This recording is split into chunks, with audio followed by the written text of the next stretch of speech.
introduction toy te han nei vela kan keyboardist hi Elvisa Vistea ni a sonin heta kan lead guitarist hi Zuala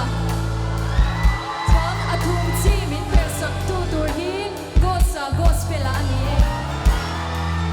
anhung lama kan drummer hi Isaac ani a chan lama multi talented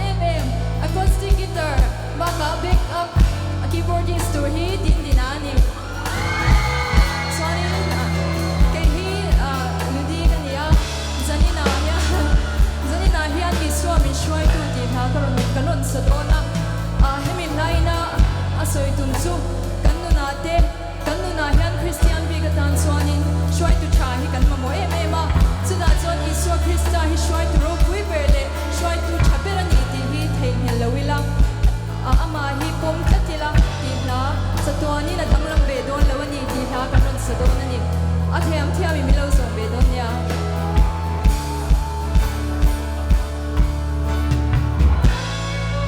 sungla baba vai ve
Reng reng căng thèn